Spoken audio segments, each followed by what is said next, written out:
Salut la compagnie, c'est Jules Melon et aujourd'hui dans la Ciné Critique, je vais vous parler d'un film estival. Et ça tombe bien puisque nous sommes en été. Sorti en 2007, le tout premier long métrage de la réalisatrice Céline Sciamma, qui ensuite fera Tomboy ou encore Portrait de la jeune fille en feu, Naissance des pieuvres. Avec un casting quasi exclusivement féminin, à part un acteur masculin important quand même dans l'intrigue, porté par des adolescentes. Pauline Accard, Louise Blacher, mais surtout Adèle Haenel, qui revient sur grand écran ici après une expérience traumatisante et douloureuse psychologiquement sur et après le tournage du film Les Diables. Il faut dire que son réalisateur a été particulièrement toxique avec elle, ce qui va d'ailleurs expliquer ensuite ses prises de position et également sa décision récente de définitivement quitter le monde du cinéma. Mais bon, je ne vais pas rentrer dans les détails. Nous avons aussi Warren Jacquin, qui joue donc François, le personnage masculin, même si on ne le voit pas beaucoup, important dans l'intrigue, tandis que Céline Sciamma apparaît vite fait aussi le temps d'une scène en tant que vendeuse dans un fast-food très connu. Ça m'a amusé, donc je le mentionne ici.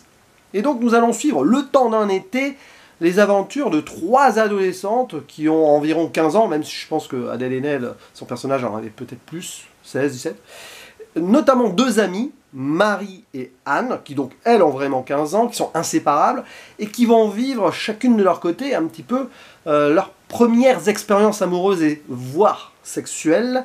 L'une, donc Marie, avec potentiellement Floriane, un crush qu'elle a eu alors qu'elle assistait à une compétition de natation synchronisée, et Floriane elle est membre d'une équipe. Tandis que Anne, qui entraîne une équipe de petites, elle va tomber amoureuse d'un joueur de water-polo, François. Et forcément, les deux vont peut-être voir leur amitié mise en danger, mais surtout vivre leur petit truc.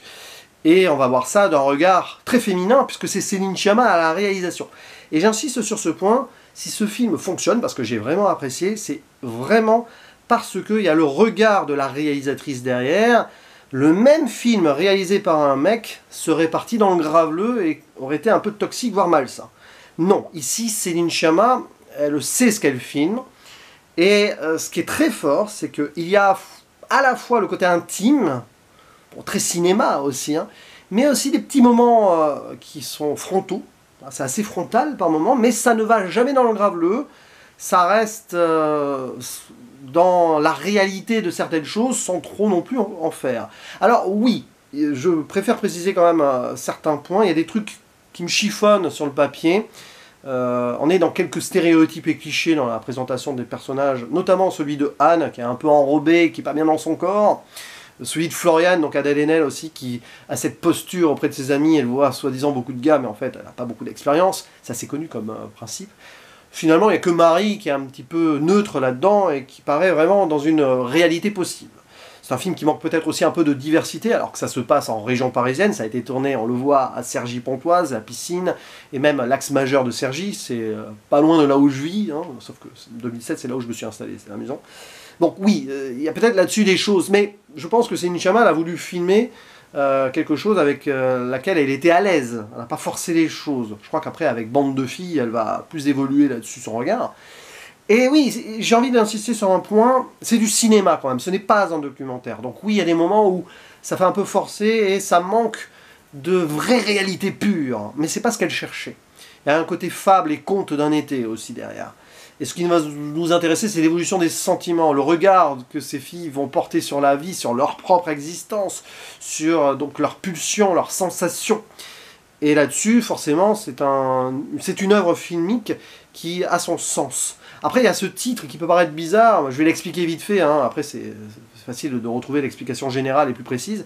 Naissance des pieuvres, pour Céline Sciamma, la pieuvre c'est cet animal qui grandit en soi, qui donne une sensation bizarre dans le ventre, et qui est la représentation, si vous voulez, le symbole de l'élan amoureux qu'on peut recevoir à l'adolescence. Ça part un peu dans tous les sens et tout, puis en plus la pieuvre, c'est un animal à trois cœurs, et on a trois filles ici qui vont se croiser, etc. dans leurs expériences. Enfin, croisées non, mais elles vont vivre ces expériences-là dans le film. Et bon, je vais pas dire ce qui se passe, mais ce qui est intéressant, c'est que ici, on transgresse peut-être certaines barrières que le cinéma n'aurait pas osé transgresser, aller au-delà, certaines frontières 10 ou 20 ans avant. Mais moi je trouve que c'est surtout dans la justesse donc, des interprétations et de ces scènes filmées que le film fonctionne. C'est vrai que certains moments on se dit on est où là? On flotte un petit peu entre la réalité réelle et le cinéma, mais c'est voulu. Ça je ne vais pas revenir sur ce que j'ai dit avant, en fait je suis en train de me répéter, c'est pas grave. Mais voilà, les actrices ont l'air vraies dans ces rôles-là.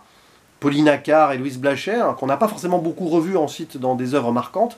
Pierre Delenel, qui porte quelque chose à l'écran, là, et on voit déjà, là, sur cette interprétation, que potentiellement, elle s'émancipe de ce qu'elle a vécu avant, ça se sent à certains moments, et qu'ensuite, elle va devenir l'actrice qu'elle est devenue, et que malheureusement, maintenant, elle ne sera plus peut-être, hein, on verra bien, hein, on ne sait jamais ce qui peut se passer et tout, mais bon.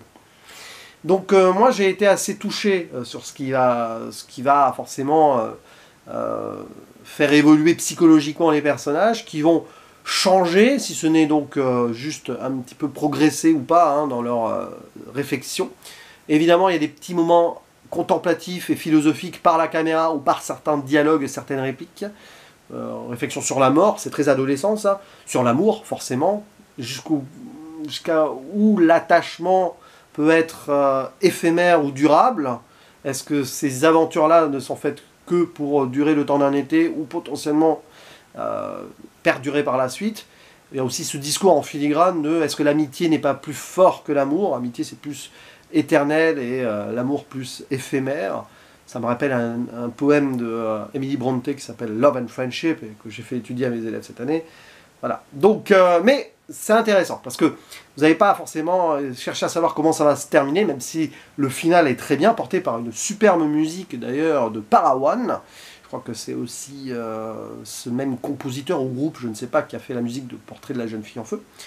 Donc oui, c'est un petit moment de cinéma passionnant. On voit que c'est un premier film, ça ne va pas chercher trop loin non plus, mais c'est suffisamment marquant quand même pour une première œuvre. Et donc, je trouve que c'est très bien. Voilà. Je ne sais pas si Tomboy derrière sera mieux. C'est assez différent, mais en même temps, il y a aussi quelque chose qui est dans la continuité de Naissance des pieuvres.